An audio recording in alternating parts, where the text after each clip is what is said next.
nós iniciarmos a exposição, vamos só fazer uma divulgação do projeto Espiritizar, que todo mundo fala português, né? Não tem ninguém. Então ele só tem português. É um projeto que a Federação Espírita do Estado do Mato Grosso vem desenvolvendo nos últimos 7 anos, e ele tem como slogan qualificar e humanizar para espiritizar.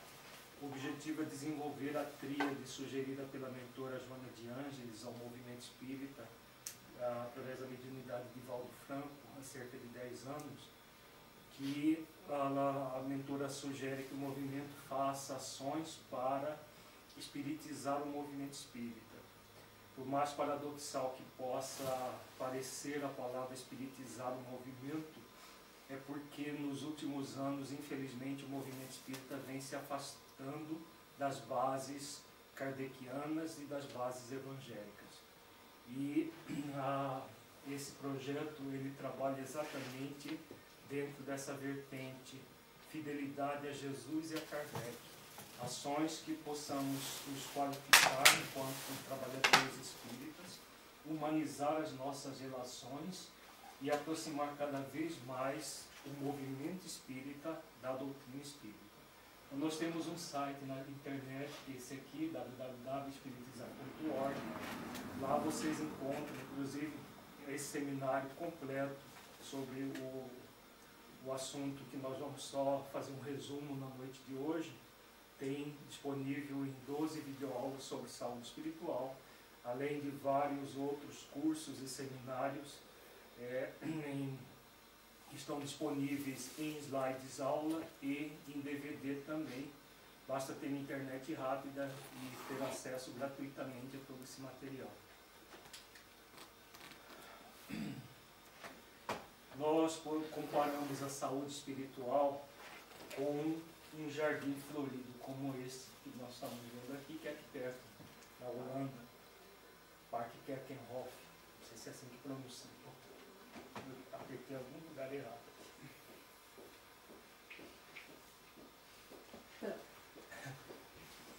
E a nossa intimidade, simbolicamente falando, ela se torna esse jardim quando nós desenvolvemos a saúde espiritual, que é a saúde da mente, do corpo, do espírito, para que nós possamos desenvolver essa saúde espiritual.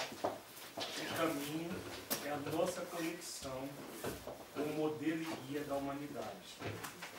O modelo e guia, o nosso Mestre Jesus, nos convida a 2000 anos. 20 a mim. Então nós vamos, na noite de hoje, refletir sobre 3 versículos do Evangelho de Jesus, que ele nos faz 3 convites conscienciais muito profundos. Para que nós possamos desenvolver a saúde espiritual, é necessário trilhar um caminho.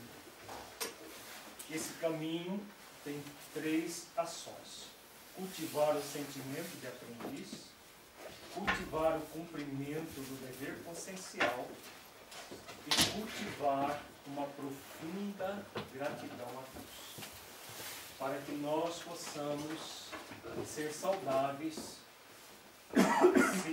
E essas 3 condições são imprescindíveis: nos sentirmos aprendizes da vida, cumprirmos o dever de consciência que todos nós trazemos gravado na nossa própria mente, na nossa consciência, e a profunda gratidão a Deus. Vamos estudar do Evangelho de Mateus, no capítulo 11, versículos 28 a 30, esses 3 versículos que mostram todo um caminho para chegarmos a essa condição de saúde espiritual. Jesus nos diz: vinde a mim, todos os que estáis cansados e oprimidos, e eu vos aliviarei. Tomai sobre vós o meu jugo e aprendei comigo, que sou manso e humilde de coração. Encontrareis descanso para a vossa alma. Porque o meu jugo é suave e o meu fardo leve. Nestes 3 versículos, nós encontramos, na verdade, 6 etapas seis etapas que vão nos levar a essa saúde espiritual. Vejamos, vamos fazer a exegese psicológica, transpessoal, consciencial desses 3 versículos. Antes, abrindo parêntese, ao nosso trabalho dentro do projeto Espiritizar, ele vem desenvolvendo uma visão consciencial da vida. Eu trabalho profissionalmente com a psicologia transpessoal. Para quem não conhece esse ramo da psicologia, ela é o prefixo trans significa além de, pessoal, além da pessoa. O objetivo da psicologia transpessoal é trabalhar o ser humano de uma maneira integral, corpo, mente e espírito. E tem como objetivo convidar a pessoa a esse mergulho interior e, a partir desse mergulho interior, trabalhar com a verdade que existe dentro dela, que é possível ser buscada a partir do autoconhecimento e da verdade universal. O Evangelho de Jesus é uma síntese da verdade universal, assim como as 5 obras kardecianas, as obras básicas da doutrina espírita, é uma outra síntese da verdade universal. Vejamos que Jesus, ele convida, todas as vezes que nós encontrarmos um verbo no imperativo do Evangelho, nós estamos diante de um convite do Mestre. Não é um convite qualquer, é um convite com vocação. É um convite consciencial que nos convoca a uma ação consciencial. Então vejamos que Jesus chama: vinde a mim todos os que estáis cansados e oprimidos, e eu vos aliviarei. Nós temos aqui, nesse versículo, 2 etapas desse autoencontro amoroso que nos vai proporcionar a saúde espiritual. A primeira etapa é nós nos sentirmos cansados de sofrer. Normalmente o ser humano, quando ele se afasta da essência da vida, se afasta daquilo que ele é, um espírito imortal, filho de Deus, criado para evoluir até a felicidade plena, todas as vezes que ele se afasta dessa condição, ele sofre. Na questão 115 do Livro dos Espíritos, Kardec pergunta aos benfeitores da humanidade se os espíritos foram criados bons e maus. Vocês lembram da resposta? Qual é a resposta? Alguém pode falar? Que eles disseram que não, que nós não fomos criados bons e maus, nós fomos criados simples e ignorantes. E depois, o que eles dizem? Cada um se desenvolve conforme a escolha que ele faz. Exatamente. A cada um foi dada uma missão. Essa missão de conhecer a verdade para nos aproximarmos de Deus. Nesse conhecimento nós vamos adquirir a pura e eterna felicidade. E aí os benfeitores dizem: uns aceitam submisso à meta que lhes foi assinada, outros só a suportam murmurando, que são as escolhas que ele falou. Então, quando nós murmuramos, murmurar é quando nós nos revoltamos contra as leis divinas, essa revolta vai nos gerar sofrimento. É o cansaço e a opressão. Exatamente um movimento de rebeldia frente à vida. A rebeldia é exatamente o oposto à mansidão que Jesus recomenda. Quando a pessoa se rebela contra a vida, de múltiplas formas possíveis de se revoltar, de se rebelar, nós vamos sofrer. E o primeiro passo para que nós recebamos o alívio é reconhecer que nós mesmos é que causamos o nosso sofrimento. Porque quando a pessoa está se rebelando, e podemos nos rebelar fazendo mal a nós mesmos e fazendo mal ao nosso próximo, quando nós estamos fazendo isso, principalmente o mal ao nosso próximo, porque a gente não sente a dor do outro e aí pratica o mal para o outro, quando nós estamos fazendo isso, nós achamos tudo muito bem. Na hora que a lei de causa e efeito nos traz de volta aquilo que nós fazemos, nós nos achamos vítimas da vida. Normalmente por quê? Porque nós esquecemos o nosso passado espiritual até para reparar as nossas faltas. E aí quando nós estamos sofrendo, as pessoas que acreditam em Deus dizem: que mal que eu fiz para Deus para merecer uma vida tão desgraçada como essa. A pessoa materialista diz que ela é um acidente genético, ela tem um componente genético maldito, que faz com que ela tenha doenças, que ela seja assim ou assado. Ou o meio, a sociedade a faz assim. São processos simplistas em que a pessoa não assume responsabilidade sobre as suas ações. Ela simplesmente se desculpa. Se desculpa, e o que vai acontecer? O sofrimento vai diminuir? Não.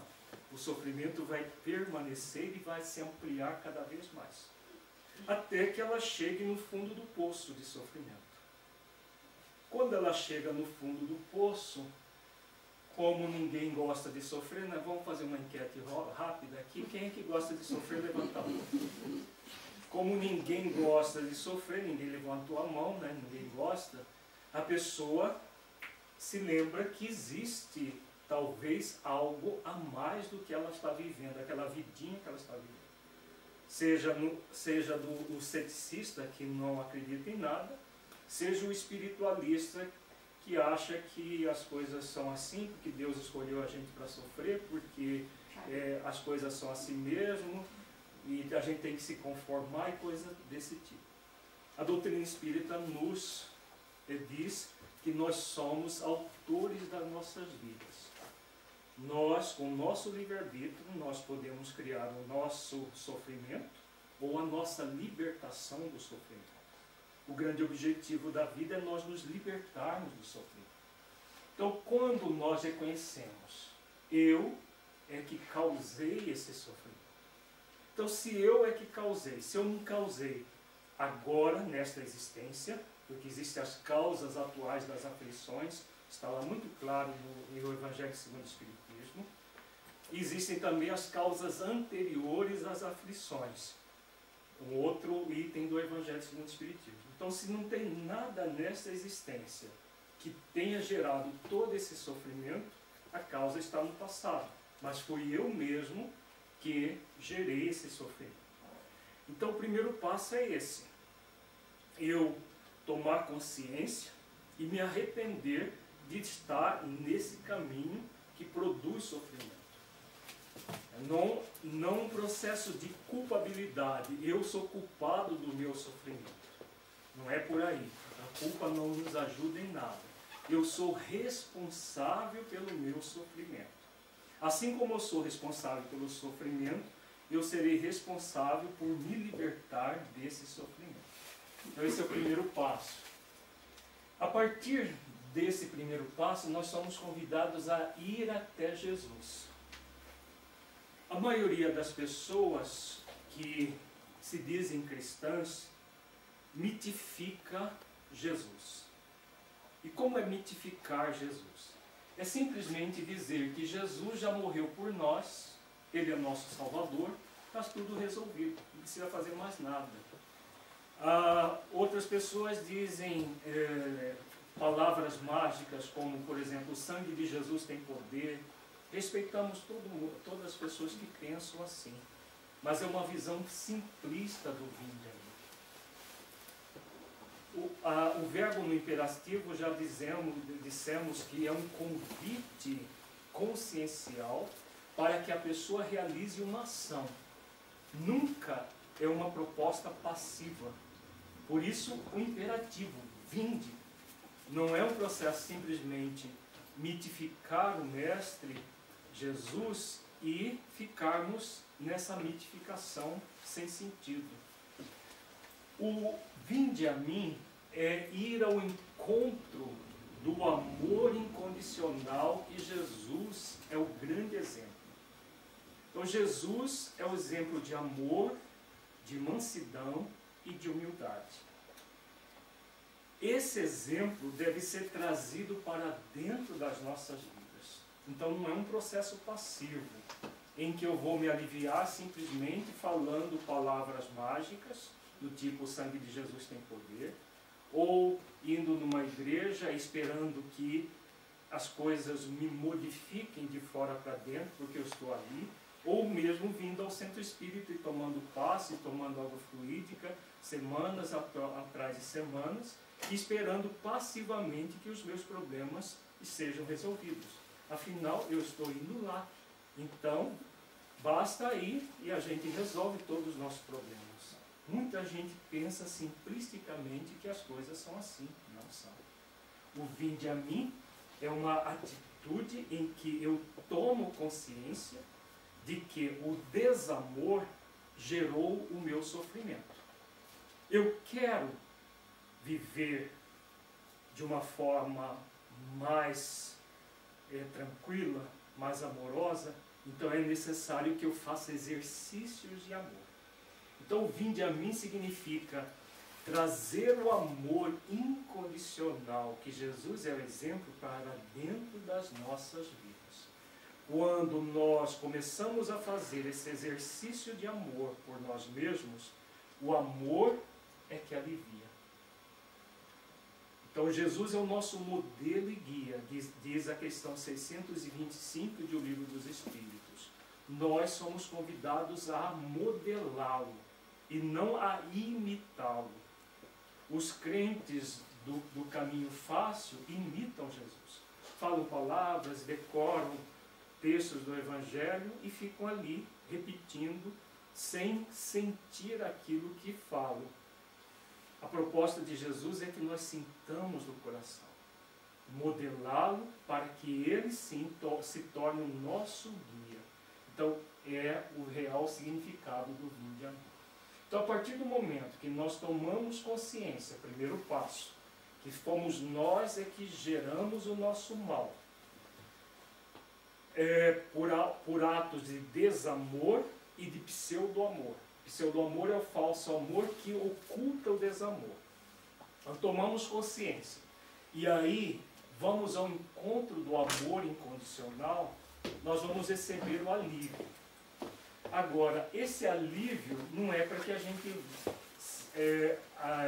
alivie e volte a se sobrecarregar, alivie e volte a se sobrecarregar, como faz a maioria. Quando a gente vem em um centro espírita e toma um passe, o passe alivia, se nós estivermos realmente numa busca, alivia.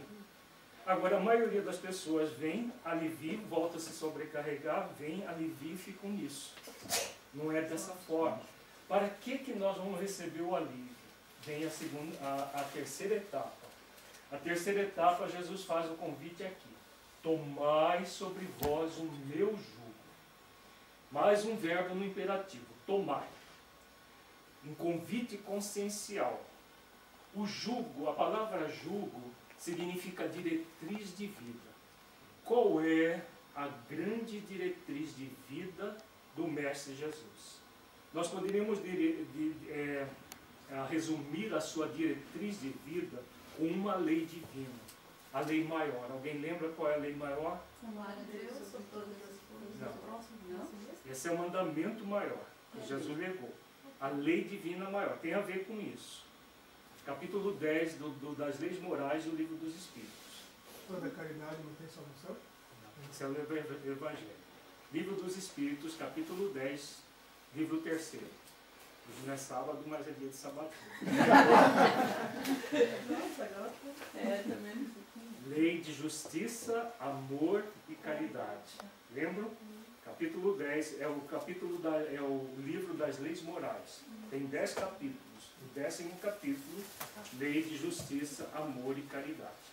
Então vejamos. o jugo de Jesus é exatamente a lei de amor, justiça e caridade, ou justiça, amor e caridade, não importa a ordem. Vejamos, o que preconiza a lei de amor? Aí entra isso que foi falado. A lei de amor é um convite a que nós amemos a Deus sobre todas as coisas e ao próximo como a si mesmo. O maior mandamento que Jesus nos legou. Então, a grande referência é o si mesmo, o alto amor, o amor a nós mesmos. Aí, a partir desse amor a nós mesmos, nós sintonizamos com as leis divinas presentes na nossa consciência e amamos a Deus. Porque amar a Deus não é a gente dar beijinho para Deus, falar que ama a Deus, fazer juras de amor para Deus. É nós amarmos as leis presentes na nossa consciência. Qual questão é essa do Livro dos Espíritos? 621, né? Questão 621, onde está escrita a lei de Deus, exposta na consciência. Então nós trazemos da consciência as leis de Deus. Então o jugo, a lei de amor, nós podemos sintetizar com esse pensamento. É amar as leis divinas presentes na nossa consciência, que é um grande ato de alto amor, para podermos amar o próximo como a nós mesmos. A lei de justiça, justiça trata de quê? Podemos fazer assim, uma conversa?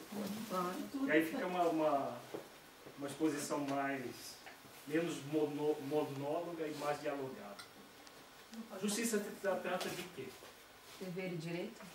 Deveres e direitos, exatamente. Qual é o nosso maior direito?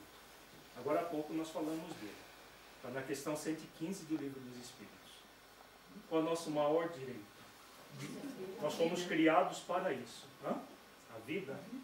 Não, porque a vida é uma dádiva divina que nunca vai deixar de existir. A partir do momento que fomos criados, nós somos imortais. Hã? Tomar decisões. De tomar decisões, essa é a lei de liberdade. A lei de liberdade é o que nos dá o livre-arbítrio. O maior direito, mais do que isso. A evolução? A evolução é consequência. Aliás, é um caminho que leva a esse direito. Perfeição. Hã? Perfeição. A perfeição é o processo finalizado. O amor? Falamos agora há pouco, questão 115. Qual é o nosso grande objetivo? Conhecer a verdade para nos aproximarmos de Deus. Nesse conhecimento, o que nós vamos conquistar? A pura e eterna felicidade. Então, a pura e eterna felicidade. Então, o nosso maior direito é a felicidade. Nós fomos criados para que, a partir do momento que nós chegamos à condição de espírito puro, nós vamos gozar da felicidade para sempre. E não é alegria que a gente tem aqui, não. É felicidade com F maiúsculo, é uma coisa muito profunda. Quando um espírito superior, por exemplo, se aproxima de nós e a gente sente aquela alegria, se alguém já teve essa experiência, é exatamente essa aí é uma mostra grátis dessa felicidade futura. Então, esse é o nosso maior direito. Qual é o nosso maior dever? Nós só vamos usufruir de um direito se cumprirmos um dever, concorda? Porque, por exemplo, vamos pegar a nossa sociedade. Nós temos direito de andar nas ruas de carro? Temos ou não? Temos. Agora, se eu quiser andar do meu jeito, sem respeitar semáforo, sem respeitar placa de pare e tudo mais, eu vou ter o direito de dirigir? Não. Vai ser cassado o meu direito de dirigir, porque eu não estarei cumprindo o meu dever. Né? Então, se o nosso maior direito é sermos felizes, qual é o nosso maior dever? Aprender? A felicidade. Hã? Aprender? Aprender? Passa por aí, mas é algo mais profundo. Não fazer ao próximo aquilo que não vai Isso é a lei de caridade. Você já adiantou a lei de caridade. Que é uma felicidade. Hã? O maior dever é ser feliz também. Por quê? É ser feliz. Seu maior direito Deus nos dá as coisas prontas? Ou Ele nos dá a semente? Usando uma metáfora, Ele dá a árvore cheia de frutos ou Ele dá a semente para a gente? Semente. Então, o que nós trazemos? A árvore da felicidade já cheia de frutos ou trazemos a semente dela? Nós trazemos a semente. E podemos cultivar, aliás, o nosso dever é cultivar essa árvore até que ela produza frutos. Os frutos é a felicidade, a pura e eterna felicidade. Então o maior dever nosso é sermos felizes. Agora, como é que nós vamos ser felizes? Lei de caridade, ela já adiantou. O que a lei de caridade preconiza? Falou agora? Não fazer ao próximo aquilo que você não quer que faça. Não fazer ao próximo aquilo que você não gostaria que ele fizesse assim. Né? Então, se nós queremos ser felizes, o que nós vamos... Qual é os dois sentimentos que vão dar suporte à felicidade? O amor e a caridade. É como se fosse um triângulo equilátero. Nós temos a justiça aqui no topo do triângulo, o amor aqui na base e a caridade aqui na base. É pelo exercício do amor a si mesmo e ao amor ao próximo como a si mesmo, e fazendo aos outros aquilo que gostaríamos que fosse feito a nós, que nós vamos ser felizes. Praticando essas ações, que é o nosso dever, nós vamos usufruir do direito a ser feliz. Faz sentido, gente? Então, esse é o jugo de Jesus. Essa diretriz de vida. Se nós exercitarmos isso, o resultado vai ser isso aqui, ó, descanso para a alma. Que é um protótipo da felicidade futura, dessa pura e eterna felicidade. Mas antes de falar desse descanso, vamos ver um novo convite. Ele faz aqui um novo convite, aprendei comigo. Mais um convite consciencial. O que significa aprender com Jesus? Vejamos.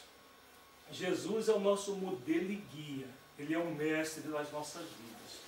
O que nós somos convidados a sermos dele? Aprendizes. Aprendizes dele, né? Aprendei comigo. Ele é um modelo. Quando as pessoas dizem assim, mas Jesus é Jesus, para se desculpar por se manter num estado de ignorância em relação à vida. Mas Jesus fez o que ele fez porque ele é Jesus, ele é um espírito puro, é um espírito evoluído, mas ele é um modelo e guia. Como que nós vamos chegar até lá sem fazer exercícios?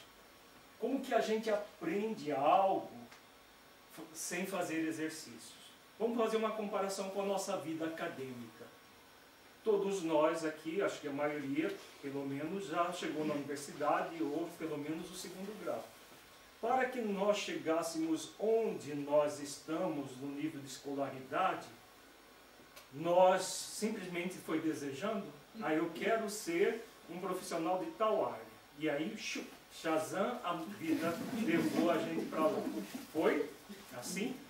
Ou foi com múltiplos exercícios, começando lá do jardim da infância, aprendendo coordenação motora, uma série de exercícios e uma série de trabalhos e de tudo mais, para nós aprendermos só aquilo que nós damos na nossa vida acadêmica, que é muito limitado.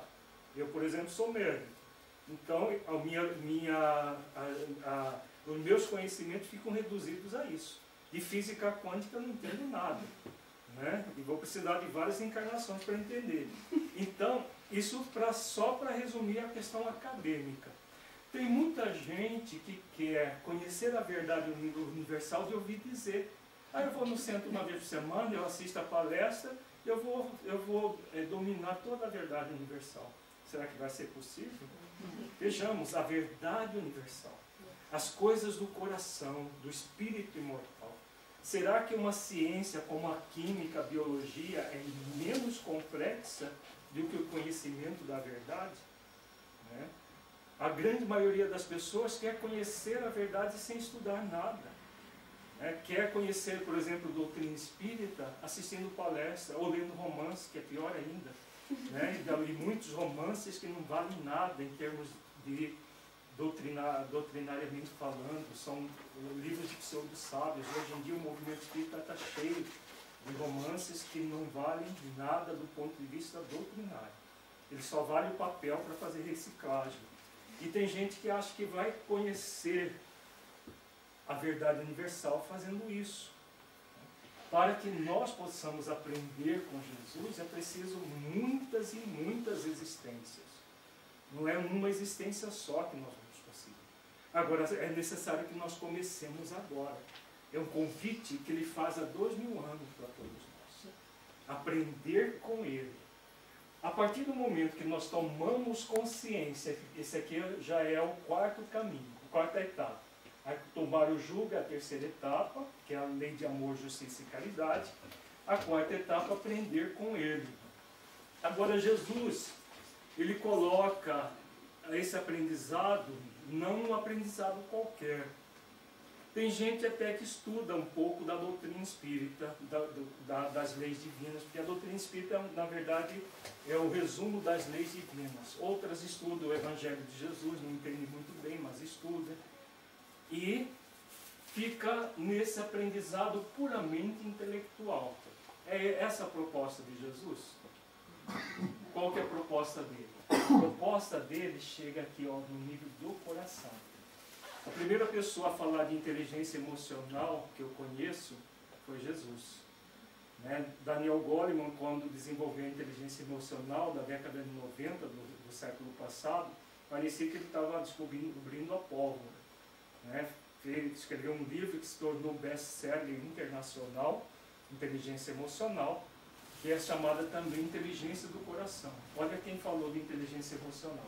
Aprender, que é uma questão cognitiva, comigo que sou manso e humilde de coração. Então, inteligência do coração.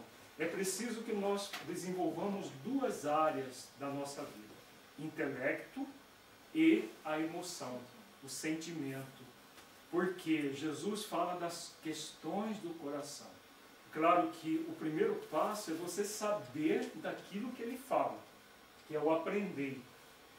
Agora, é necessário sentir no coração aquilo que ele fala.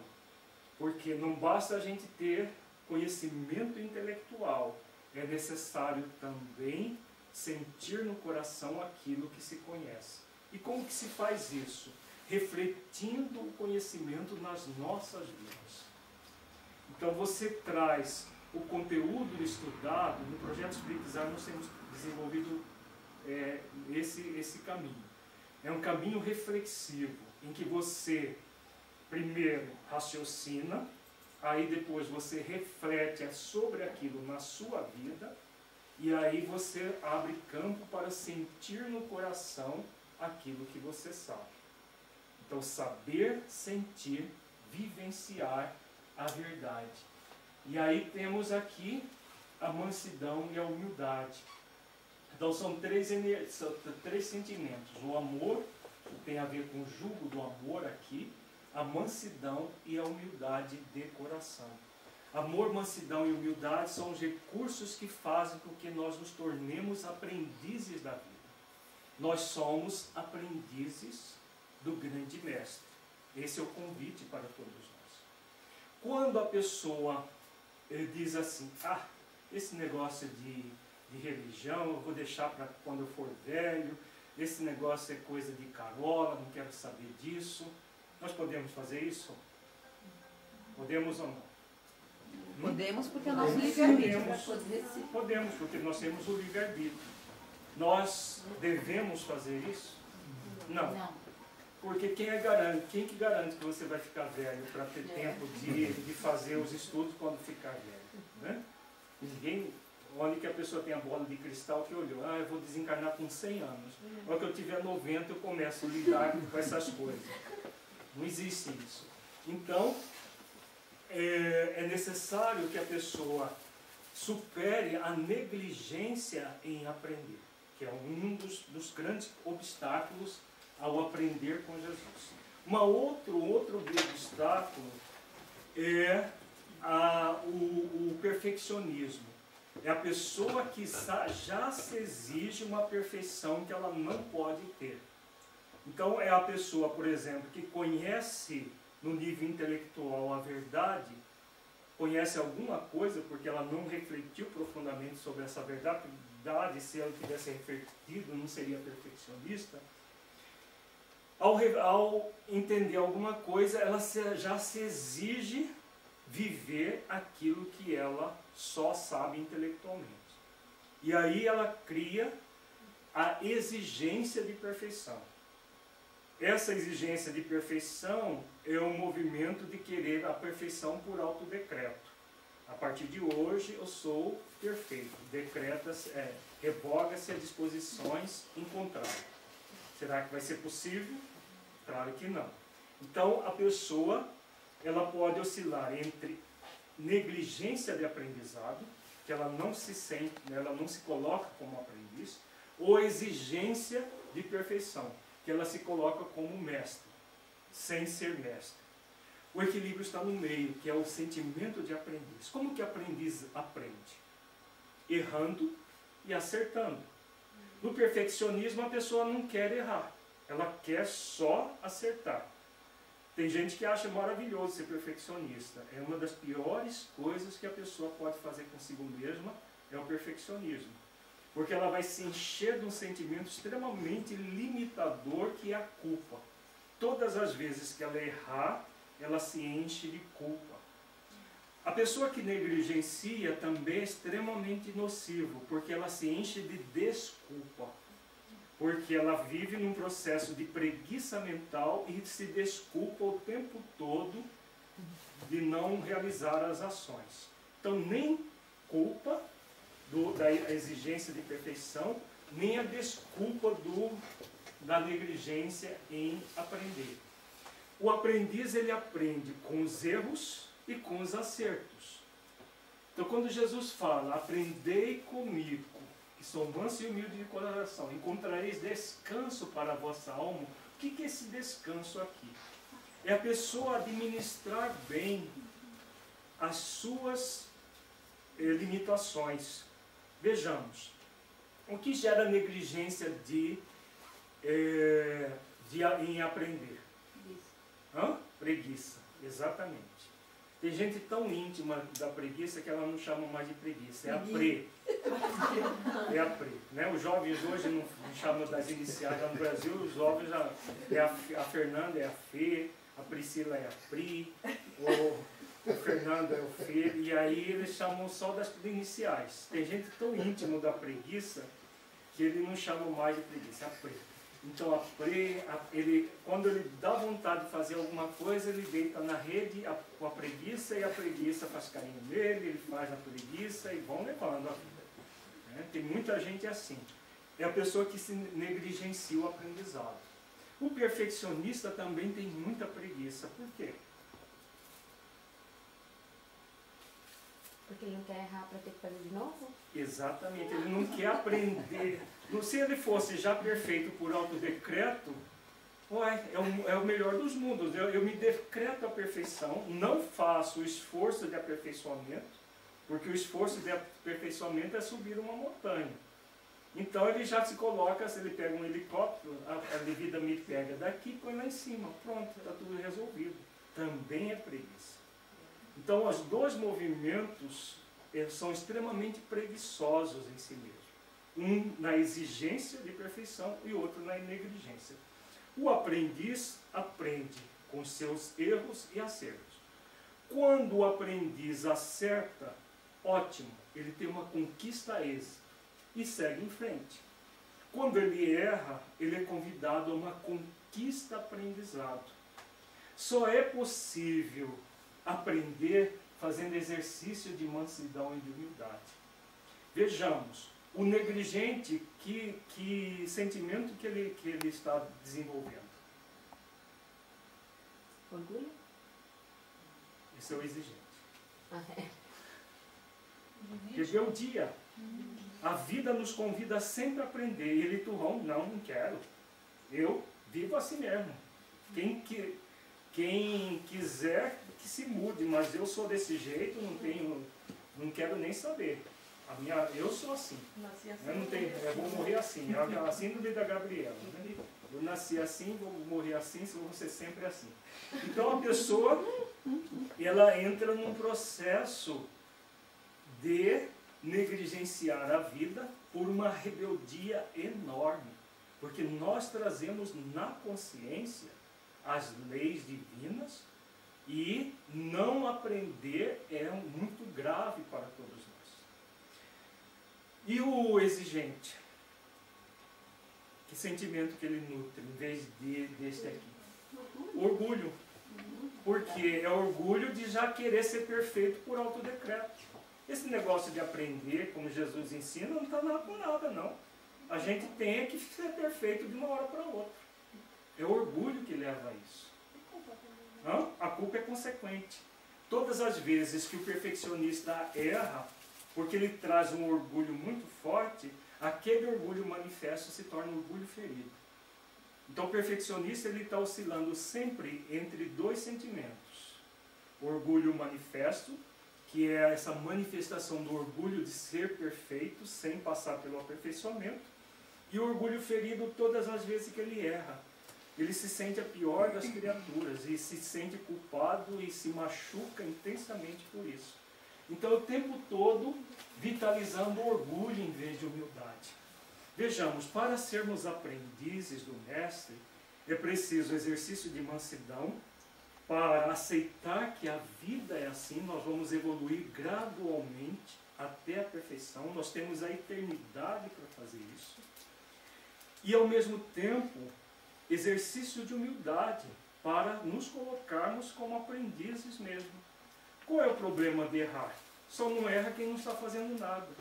Mas é o pior erro que um ser humano pode fazer é não fazer nada, porque ele se mantém estagnado. Agora, quem faz alguma coisa vai acertar e vai errar. Quando erra, aprende. Quando acerta, segue em frente. É assim que nós evoluímos. Só é possível com esses dois sentimentos aqui. E aí nós vamos encontrar o descanso. O preguiçoso vai dizer assim, opa! A gente trabalha, mas depois vai ter o descanso. Não é esse descanso do preguiçoso. O descanso aqui é a ausência de conflito. Porque os dois movimentos da negligência e do perfeccionismo, da exigência, geram muitos conflitos interiores. Quando a pessoa se liberta desses dois movimentos e torna um aprendiz da vida, ele vai entrar em descanso. Ausência de conflito e vai evoluir cada vez mais com muita serenidade no coração. Então, esse aqui é a quinta etapa. Evoluir em descanso, evoluir em serenidade consciencial. Ele nem se exige perfeição, nem negligencia o aperfeiçoamento. Está sempre em aprendizado. Pode-se dizer que a promessa de Jesus então não é de felicidade, mas de paz? Se a promessa de Jesus não é de felicidade, é de paz, é uma promessa que passa pela pacificação interior e chega na felicidade. Sem você pacificar o seu interior, o seu coração, é a primeira frase da oração de Francisco de Assis. Senhor, fazei-me instrumento da vossa paz. Se você não pacificar o seu coração, você nunca vai ser feliz. A proposta aqui é de encontrar o descanso para a alma, que é essa pacificação que gradualmente nos leva à felicidade. Nós estamos lançando um livro, A Sublime Oração de Francisco de Assis, que falamos exatamente disso. Todo um caminho para chegar nessa condição da pacificação interna. E Jesus conclui dizendo, né, porque o meu jugo é suave, o meu fardo é leve. É viver dessa forma, suave, leve. É a sexta etapa que leva à saúde espiritual. Vejamos, suavidade e leveza. A vida é para ser assim. Todas as vezes que a nossa vida estiver pesada, que o jugo for perverso e o fardo estiver pesado, é porque alguma coisa errada está acontecendo. Ou nós estamos negligenciando o aprendizado, ou nós estamos exigindo perfeição que não podemos ter. Vejamos, a pessoa que negligencia, o que ele faz? Ele pega o fardo de hoje e deixa para amanhã. Amanhã tem 2 fardos para carregar, ele deixa para depois de amanhã. E vai deixando, e vai deixando. Vamos lembrar de uma fala de Jesus que ele diz assim: não vos inquieteis com o dia de amanhã, porque o dia de amanhã cuidará de si mesmo.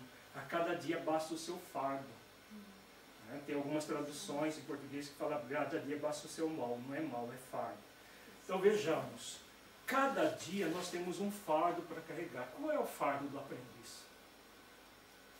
Diariamente. Aprender o aprendizado. Se para nós fosse fácil aprender, não seria um fardo. Não é fácil. É difícil? Hã? Também não é não. Também não é não. Mas aí vocês vão dizer, mas não é fácil nem difícil? Ou uma coisa é fácil ou é difícil? Né? Porque nós vivemos uma dualidade, uma vida dual. Não é nem fácil, nem tampouco é difícil. Por quê? Vejamos, vamos fazer um raciocínio, uma reflexão.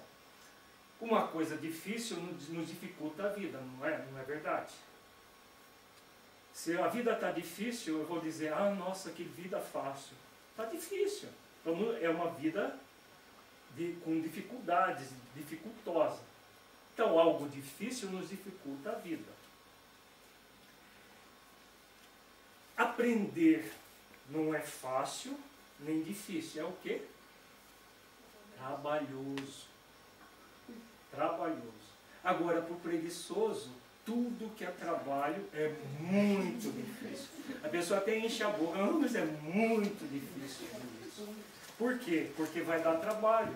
Como ele não quer trabalhar, ele quer viver ou de folga ou perfeição por autodecreto, ele acha tudo muito difícil.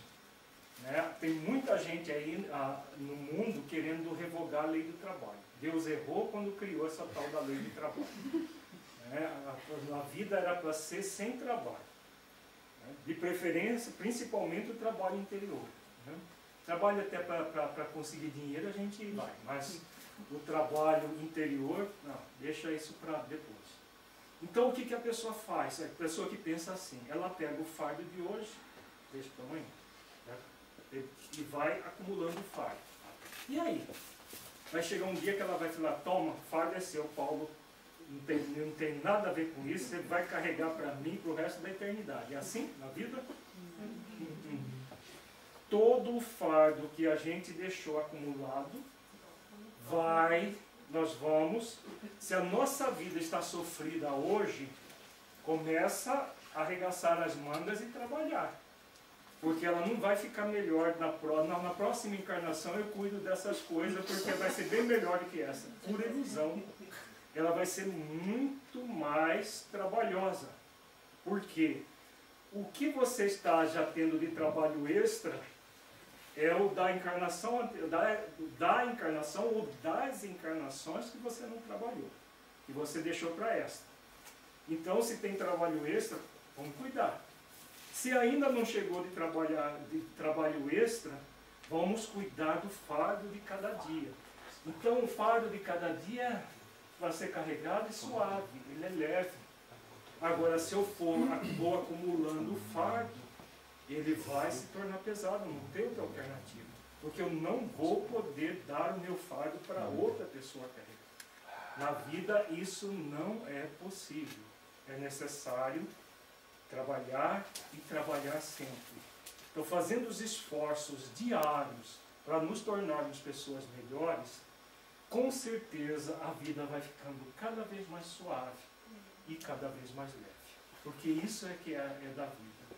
É o que Jesus ensina quando ele diz assim, eu vim para que tenhas vida, e vida em abundância. Mas para que nós tenhamos vida em abundância, é preciso que nós sejamos aprendizes dele. Em resumo do que nós vimos até agora, Jesus é o mestre maior de nossas vidas. Nós somos os seus aprendizes. A vida é um convite constante ao aprendizado, como nós já falamos. E aí a questão 115, que nós já adiantamos, dos espíritos, uns terão sido criados bons e outros maus. Deus criou todos os espíritos simples e ignorantes, isto é, sem saber. A cada um deu uma determinada missão com o fim de esclarecê-los e de os fazer chegar progressivamente à perfeição, pelo conhecimento da verdade para aproximá-los de si. Nesta perfeição é que eles encontram a pura e eterna felicidade. Passando pelas provas que Deus lhes impõe, é que os espíritos adquirem aquele conhecimento. Uns aceitam submissos essas provas e chegam mais depressa à meta que lhes foi assinada. Outros só suportam murmurando e, pela falta em que desse modo incorrem, permanecem afastados da perfeição e da prometida felicidade. Então a escolha é nossa. Ou nós escolhemos já iniciar a nossa trajetória de felicidade aqui e agora, ou nos entramos numa insubmissão frente às leis divinas e vamos ficar murmurando, sofrendo até cansar de sofrer. Qual a condição para se tornar um aprendiz da vida? É buscar o aperfeiçoamento constante, aprendendo tanto com os erros quanto com os acertos, como também já comentamos. A tríade para tomar a condição de aprendiz é o jugo do amor, a mansidão e a humildade de coração, que também já comentamos. O resultado vai ser a suavidade e leveza em todas as situações da vida. É o que todos nós queremos de fato, consciencialmente. Recusar a condição de aprendiz é a tríade do desamor, da rebeldia e do orgulho, que já comentamos também. O orgulho gera a condição do pseudo-mestre, a rebeldia, a recusa em aprender, o desamor gera o culpismo e o desculpismo, que também já comentamos. O resultado é uma opressão e um cansaço e um distanciamento do real sentido da vida. A condição de aprendiz é errar e acertar até alcançar a perfeição em descanso para a alma, que é aquele estado consciencial que nós permanecemos em descanso. Então, só para a gente fixar bem, porque isso daqui é muito importante, o culpismo ele é formado de três movimentos: autojulgamento, autocondenação e autopunição. A pessoa se julga, se condena e se pune, todas as vezes que erra, todas as vezes que ela sai fora das questões conscienciais da vida. E muitas vezes, além da autopunição, ela entra na autopiedade. A autopiedade é a síndrome do CBN. Conhece a síndrome do CBN aqui em Munique? Sim. Com certeza vocês já ouviram falar dela. Pelo menos já viram. Coitadinho de mim. Coitadinho de mim. Exatamente, é o coitadinho de mim. A pessoa, ela se julga, se condena, se pune. Quando ela está em sofrimento, ela vem, coitada de mim. Ah, mas coitada. E aí quando encontra alguém que vai e passa a mão na cabeça dela, né? Aí ela fica mais coitada ainda. Ela ri até para o outro carregar nas costas. Muita gente se alimenta desse processo de autopiedade.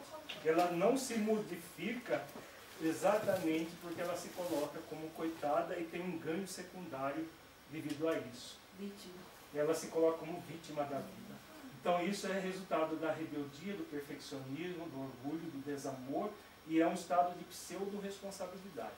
Parece responsabilidade, mas não é. Culpa é algo extremamente nocivo. Responsabilidade nos liberta das nossas dificuldades íntimas. No outro extremo nós temos o desculpismo. A pessoa também se julga, só que logo em seguida, em vez de se condenar, ela se justifica. Ah não, mas é assim, a gente é humano, e errar é humano, e as coisas são assim mesmo, e vai levando. Aí ela tenta fazer o quê? Entrar no estado de irresponsabilidade frente à vida. Ela tenta fugir de si mesma. Então uma fuga, uma alienação, ela racionaliza o tempo todo, tentando fugir da própria consciência. A gente pode até tentar, mas nunca vai conseguir. O equilíbrio é esse sistema aqui. Ó. é a chamada ação responsável, que é o perdão cristão. A pessoa toma consciência que ela é um aprendiz da vida. E o aprendiz vai aprender com seus acertos e com seus erros. Com isso, ela se responsabiliza pelo próprio aprendizado e pelo crescimento interior. Isso vai, a partir dessa responsabilização, ela se arrepende, que é o primeiro passo dos 6 passos para a saúde espiritual que nós vimos agora há pouco. Então ela toma consciência que eu é que produzo mal para mim, quando estou num processo de negligência ou de exigência de perfeição. Isso vai propiciar para a pessoa uma autoanálise. Então, o que acontece comigo que eu entro nessas dificuldades? A partir da autoanálise, ela aprende com os seus erros e com os seus acertos e vai crescendo sempre. A partir do aprendizado, ela é convidada a reparar todos os erros cometidos. Se eu agir com desamor, eu sou convidado pela vida a agir com amor. Se eu agir com pseudo-amor, que tenta ocultar o desamor, eu sou convidado a desenvolver o amor. Isso tudo é fruto de 3 sentimentos: amor, mansidão e humildade de coração, como Jesus ensina. Então a pergunta, a diferença entre arrependimento e culpa. Muito significativa a pergunta. A culpa é um processo em que você se exige perfeição. Então a pessoa se julga, se condena e se culpa. E pode se sentir também coitada por estar naquela situação. O arrependimento é diferente. O arrependimento, a pessoa ela percebe que errou. Todos nós trazemos as leis divinas na nossa consciência. Quando nós agimos com desamor, a gente não percebe? Todos nós percebemos. Você tem a opção de se culpar e você tem a opção de se arrepender. Arrepender é pender para o lado certo. Da mesma forma que pecado, ela vem da palavra amártia, que significa errar o alvo. Quando Jesus fala de pecado, ele não tem nada a ver com o conceito medieval de culpa que nós trazemos até hoje, como uma coisa execrável que quem errou é que precisa ser massacrado. Não. Na verdade, se nós erramos o alvo, o que nós somos convidados? A pender para o lugar certo, para o caminho correto. Então, o arrependimento é pender para o caminho correto. Já a culpa é uma lamentação por ter errado. A toda pessoa que se arrepende, ela vai buscar analisar por que ela agiu daquela maneira, como ela deveria ter agido, e vai aprender com o erro. A pessoa que se culpa fica lamentando: eu não devia ter feito, eu não devia ter feito, eu não devia ter feito. Isso que é culpa, psicologicamente falando. Arrependimento é: eu não devia ter feito, mas eu fiz. Assume, porque primeiro, antes do arrependimento, vem a responsabilização. A culpa é uma falsa responsabilização. Na culpa a pessoa fica só ruminando: eu não devia ter feito isso, eu não devia ter feito isso, e se machucando por ter feito.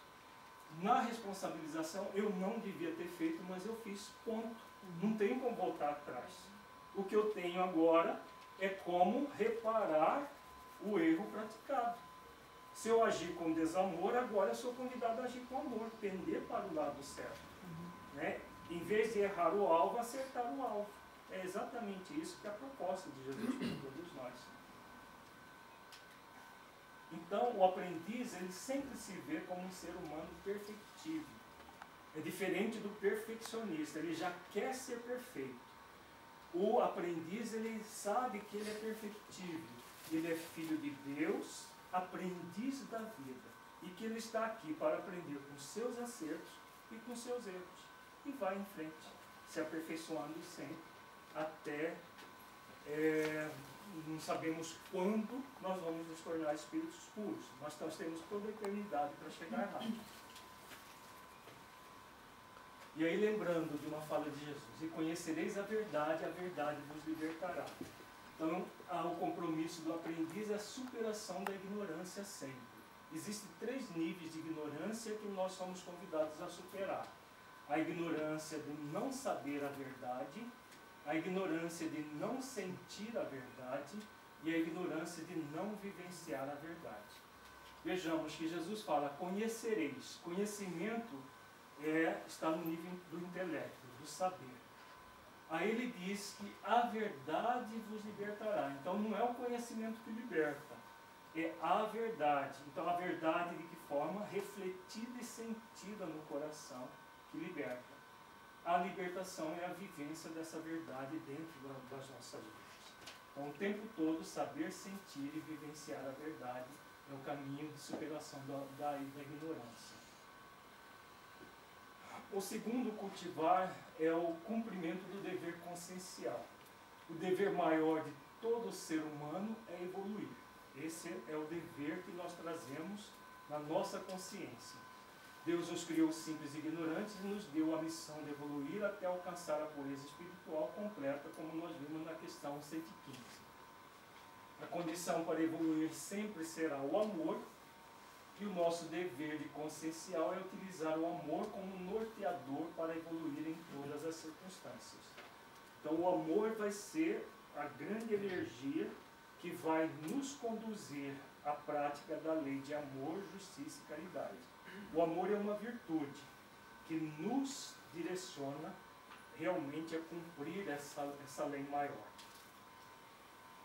Então vejamos o mecanismo evolutivo. Deus sempre nos oferece, a primeira condição para evoluir será sempre o amor. O amor são os mecanismos de provação. A provação convida a educação pelo amor.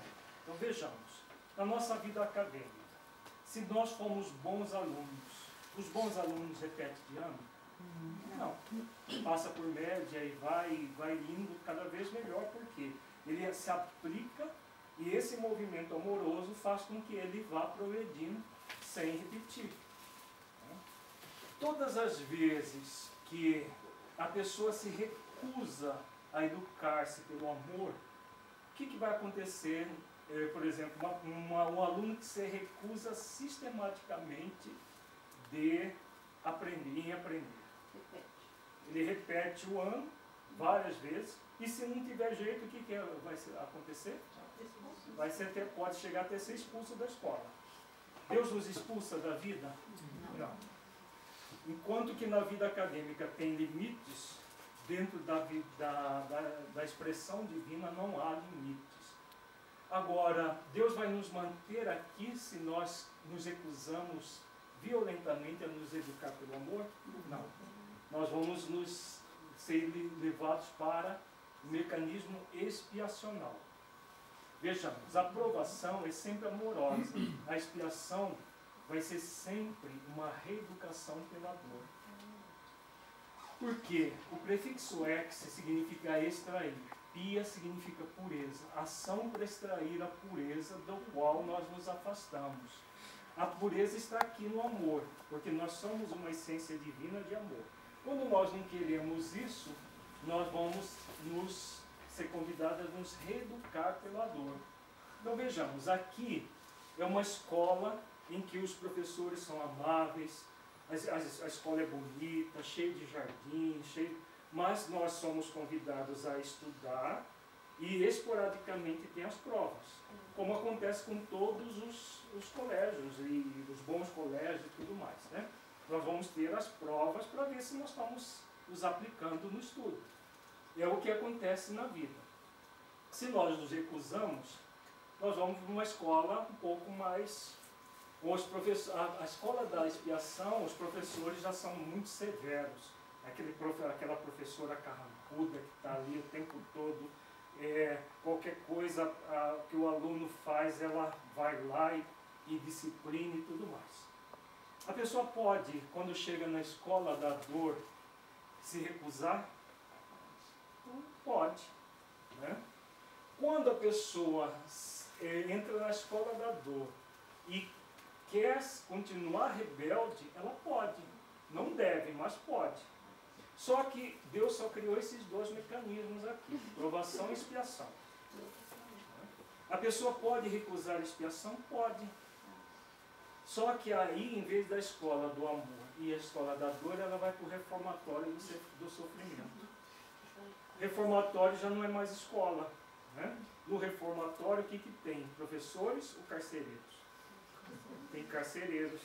E o carcereiro o que faz? Quando a pessoa empaca igual bucho, chicote nele, né? Os carcereiros, nós estamos falando de carcereiro lá da Idade Média. Empacou, chicote no lombo do empacado, até que ele aprenda que não tem como não aprender, é necessário aprender. Até burro chuco aprende que se ele empacar, ele toma uma chicotada. Gente, será que não vai aprender? Você tem pergunta? Sim. Na sua opinião, hoje vivemos mais um mundo onde a educação está sendo sentida e feita pelo amor ou pela dor? Na verdade, ela está sendo feita nem pelo amor nem pela dor, mas por um pseudo-amor. Pseudo-amor é aquela, eu estou falando da realidade do Brasil, né? Não sei, aqui na Alemanha acho que as coisas são um pouco diferentes. Mas o pseudo-amor é a educação permissiva, que pode fazer tudo.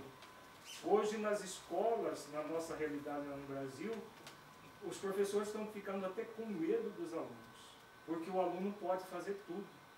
E aí o que está acontecendo? Em vez de estudar, eles querem fazer baderna.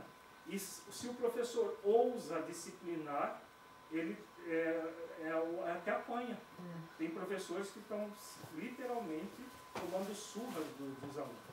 Se ousa, por exemplo, dar uma prova e o aluno sai mal e ele dá 0, uma nota baixa, tem gente que pega o professor lá na rua e dá uma surra, uma sova, quando não risca todo o carro dele. Então o que está acontecendo? Por causa disso, eles não querem estudar, então que se dane. Então entra num movimento quase que coletivo de pseudo-amor, que é aquela coisa da permissividade. Mas onde que começou isso? Dentro de casa. Hoje a família é extremamente permissiva. Eu não conheço a realidade aqui da Alemanha, mas é extremamente permissiva.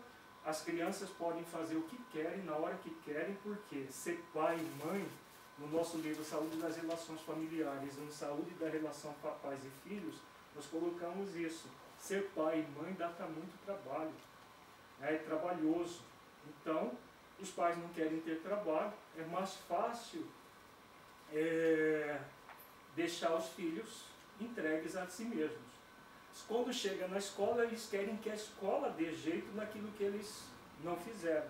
Mas a criança já tem 4, 5 anos de mau caratismo aprendido no próprio lar, vai continuar mau caráter dentro da escola. É o que está acontecendo.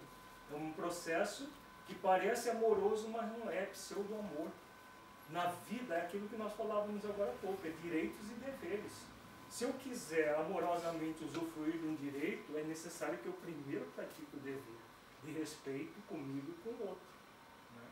Então, o que vai acontecer? Essa pseudo-educação que tem a ver com o pseudo-amor vai levar muita gente à dor da expiação.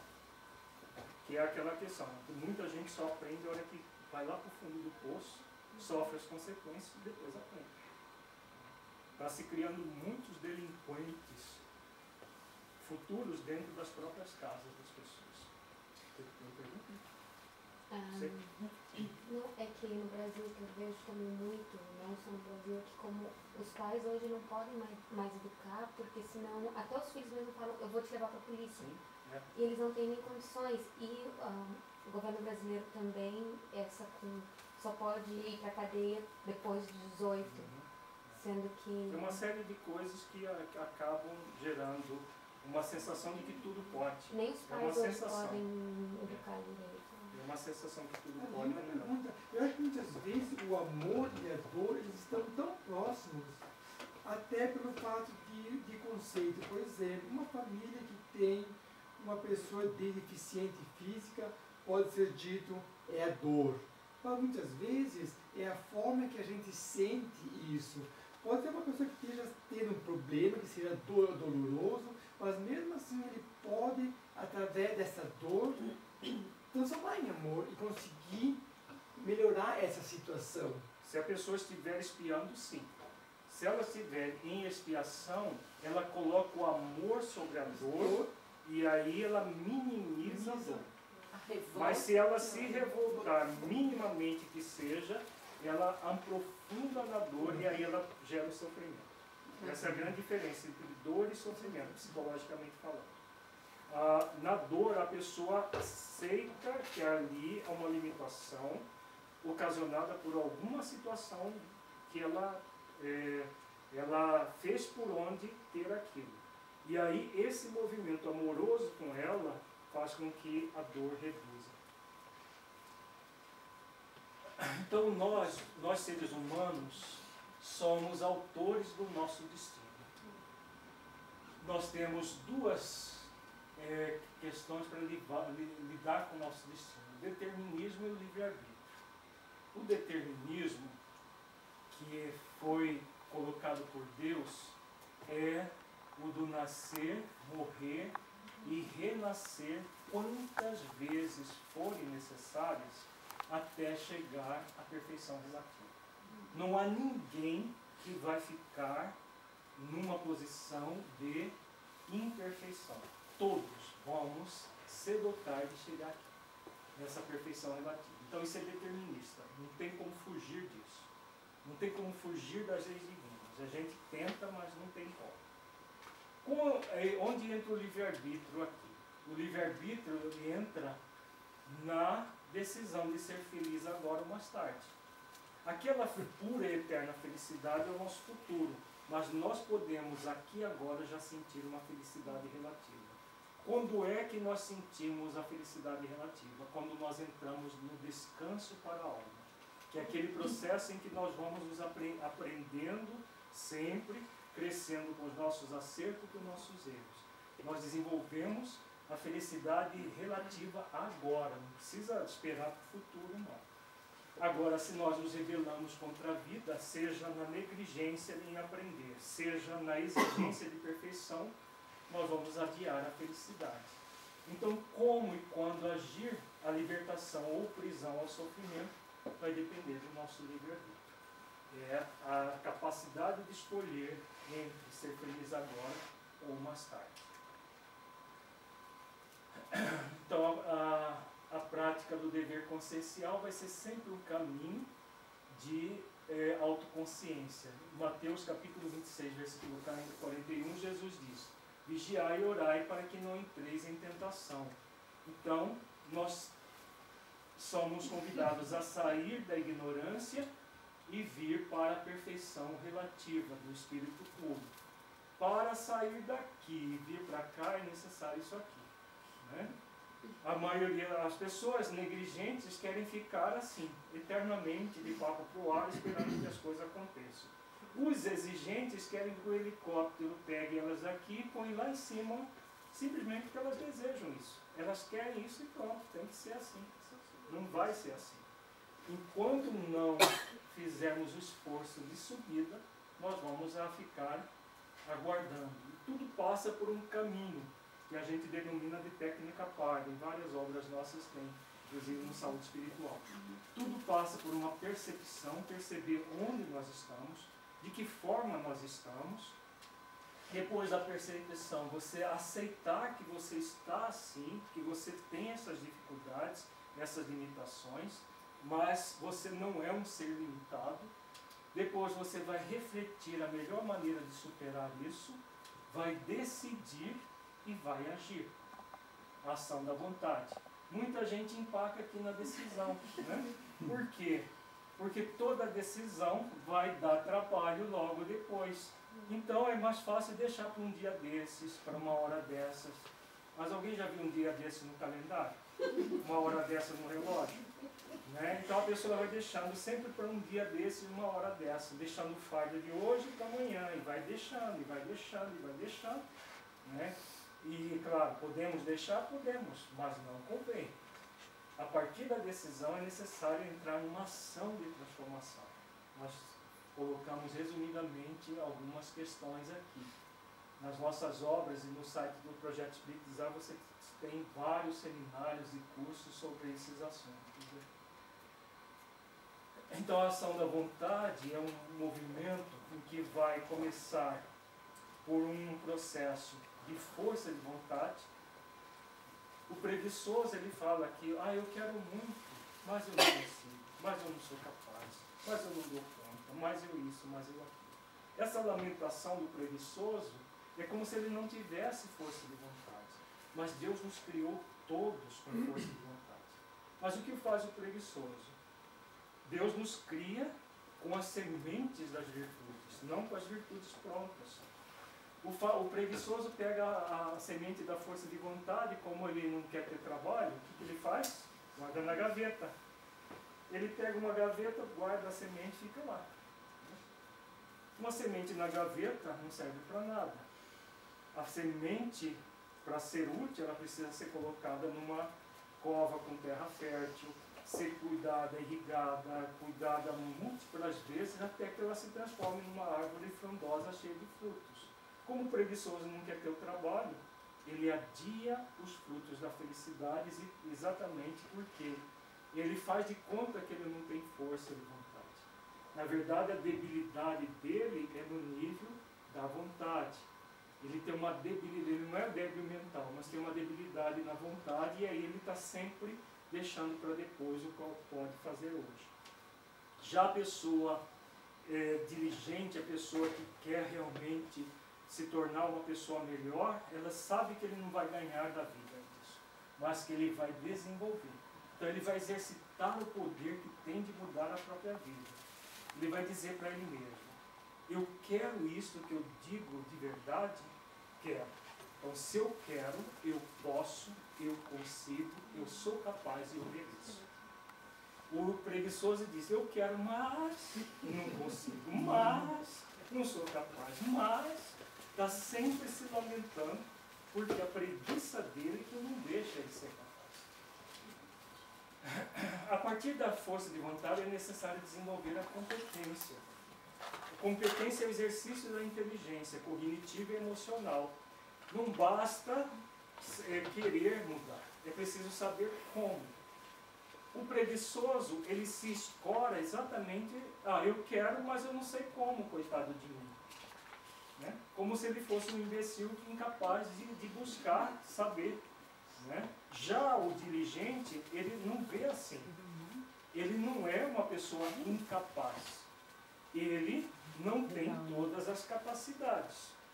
Mas se ele não tem todas as capacidades, como ele é uma pessoa capaz de aprender, ele não pode exercitar a sua inteligência e aprender, se tornar mais competente. Então eu posso ler um livro de autoconhecimento e me tornar uma pessoa mais competente.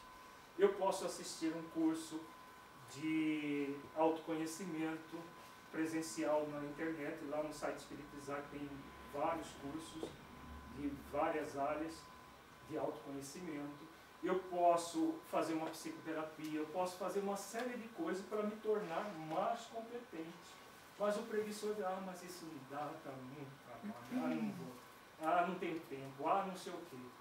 Hoje tem muita gente que reclama que não tem tempo, mas vive no Facebook olhando fotos e mais fotos das pessoas horas a fio, vive chateando os outros naqueles aparelhos e falando bobagem horas a fio, mas não tem tempo para o espírito imortal.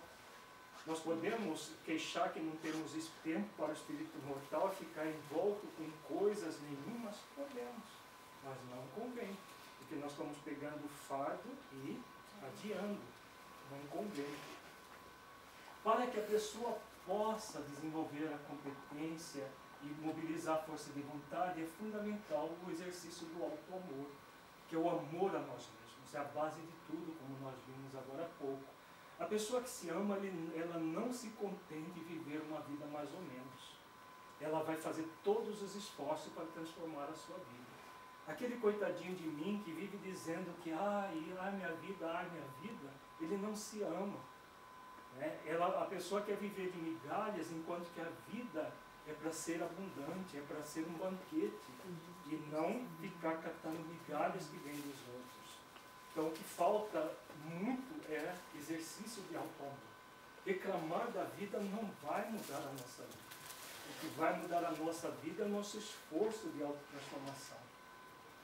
E aí, no topo da pirâmide, nós temos a busca da felicidade.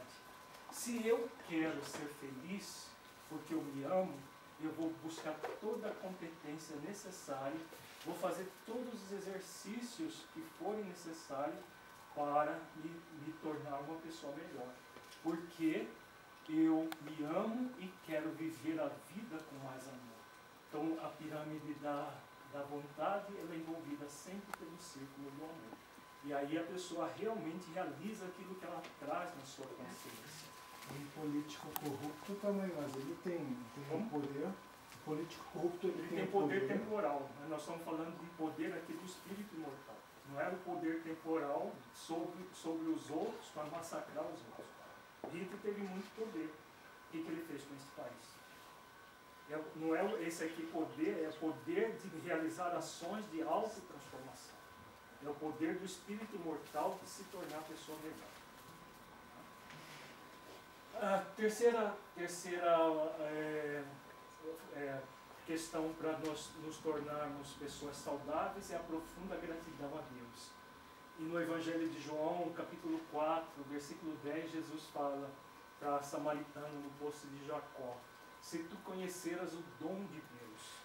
O dom de Deus para todos nós é a vida em abundância que todos nós já fomos criados para usufruir dela. Então a vida é um dom de Deus, tudo que nos acontece são dádivas para que possamos evoluir. Muitas vezes nós só acreditamos que são dádivas as coisas agradáveis da vida. E que as desagradáveis são desgraças que existem para que nós sejamos infelizes. É uma forma torta, equivocada de vida. Nós acabamos de ver que os mecanismos da vida é de provação e expiação. Se surgem dificuldades ou surgem problemas na nossa vida, é porque faz parte das expiações, porque nós já estamos muitas vezes carregando fardos de várias existências que nós não nos dispomos a carregar. Mas a vida vai ser sempre uma dádiva. Então, nós podemos ter, diante dessas dádivas da vida, uma atitude de desamor ou de amor. No desamor, a pessoa entra numa dessintonia diante da vida gerada pelo desamor. Ela quer somente situações de prazer, só situações agradáveis. Num planeta de expiações e provas como o nosso, é possível só viver situações agradáveis? Não é possível. Né? O que vai acontecer? Como na vida ela não vai ter só situações de prazer, ou ela frui o prazer a qualquer custo e com apego, né, se ela tem, ou se ela não tem, ela busca o prazer a qualquer custo. Por exemplo, o uso de drogas para obter prazer está nesse rol. Drogas, álcool, sexo e tudo mais que faz com que as pessoas vivam para obter prazer, como se a vida fosse para isso.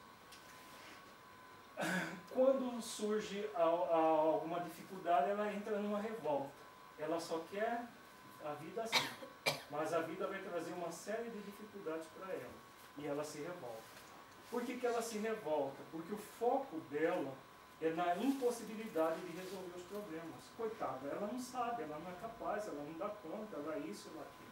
A preguiça, a negligência e aperfeiçoamento de aperfeiçoar faz com que ela entre nessa falsa impossibilidade de resolver os problemas. O que vai acontecer quando a pessoa faz isso com ela? Ela vai necessariamente entrar na dor. A dor é aquela mestra severa que vem para fazer com que ela busque uma sintonia diante da vida. Como nós vimos, a dor é essa mestra severa. Como surge a dor nesse mecanismo todo aqui, o que faz a maioria das pessoas? Elas falam, não, agora eu aprendi, agora você é uma pessoa que faz exercício de amor, de mansidão, de humildade, e assim que a maioria das pessoas entendem, ela se revolta mais ainda. E aí ela entra em contato com o trio calafrio. Vocês conhecem o trio calafrio, que Monique conhece? É o trio em que a dona dor ela deveria se casar com o senhor amor. Como disse o Paulo, quando a gente casa a dor com amor, a dor, ela quase que se dilui no amor. Só que a pessoa revoltada, ela ouve uma comadre que não deveria ouvir, e ela casa a dor pela revolta, por ouvir o conselho dessa comadre chamada Dona Revolta, ela casa a dor com o Senhor Sofrimento. Só que o Senhor Sofrimento, ele é bígamo. Vocês sabem que o sofrimento é bígamo? Ele tem duas esposas. Uma das esposas é a Dona Dor, que casa com ele em vez de casar com o Senhor Amor. E, como o sofrimento é bígamo, vem o trio calafrio na vida da pessoa. Ela entra na revolta contra a dor, e o sofrimento vem sempre com o amante dele do lado, que é a infelicidade. Então ela troca a felicidade pela infelicidade, porque quer viver dessintonizada diante da vida. O que nós somos convidados é ter uma atitude de amor diante da vida, sentir a vida amorosamente sempre como uma dádiva. Nas situações que geram prazer, que são muitas, mesmo no planeta de expiações e provas, o que a pessoa faz? Ela flui o prazer com equilíbrio e desapego. Se tem, ótimo, vamos usufruir, não vamos ser pessoas masoquistas que querem o tempo todo situações de dificuldade porque evolui mais rápido. Né? Como muita gente acha que não, se eu tiver mais dificuldade, aí vamos para a Índia, virar a visão de karma dos hindus. Quanto mais você sofrer, mais rápido você vai evoluir. Então, dá-lhe sofrimento. Né? Então, eles jogam até os velhos no monturo de lixo para que a pessoa evolua mais rápido. Né? Maria Teresa, quando tirava os velhos para morrer, pelo menos em cima de um colchão, ela era apedrejada, porque estava acabando com o karma da pessoa. Uma visão distorcida de karma. A vida não é assim. É preciso que nós tenhamos equilíbrio. Se existem situações prazerosas, vamos usufruí-las, porque são dádivas, são experiências estímulo. Deus nos oferece muitas experiências estímulo. Quando surgem situações que trazem dificuldades, são as experiências de desafio, que também são muitas na nossa vida. Porque a Terra é um planeta de expiações e provas. Não é possível só haver experiências de estímulo na nossa vida. Quando surge uma dificuldade, para que serve? É para que nós aprendamos, buscando soluções para essas dificuldades com equilíbrio. Com isso nós crescemos e nos tornamos pessoas melhores. Em vez do trio calafrio, o que nós fazemos conosco? Nós nos envolvemos com a dupla dinâmica, sabedoria e felicidade. Então nós vamos nos tornando cada vez mais pessoas mais sábias, mais focadas no desenvolvimento intelecto-moral, como Allan Kardec nos ensina, e cada vez mais felizes. Não a felicidade pura e eterna do futuro, mas a felicidade possível aqui e agora. Então, para concluir, o amor vai ser sempre o caminho para todos evoluirmos até a felicidade plena. Esse caminho começa pela usufruir a felicidade relativa. É fundamental realizar exercícios para senti-lo no coração. Então, podemos resumir tudo o que nós falamos pelo exercício do amor. E o caminho vai ser sempre Jesus como nosso modelo e guia, para que nós possamos ir ao encontro dele, trabalhando as questões conscienciais da vida. Muita paz a todos.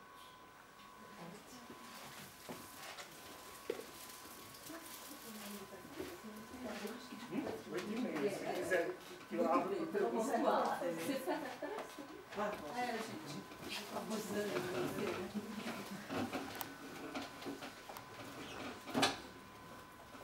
Elevemos os nossos pensamentos a Jesus, orando a Ele, que nos abençoe a todos. Mestre, amigo, poder e guia das nossas vidas. Ampare-nos, Senhor, para que possamos nos sintonizar com o sentimento de aprendizes que trazemos gravado nas nossas consciências. possamos nos compenetrar de que só existe esse caminho para a felicidade.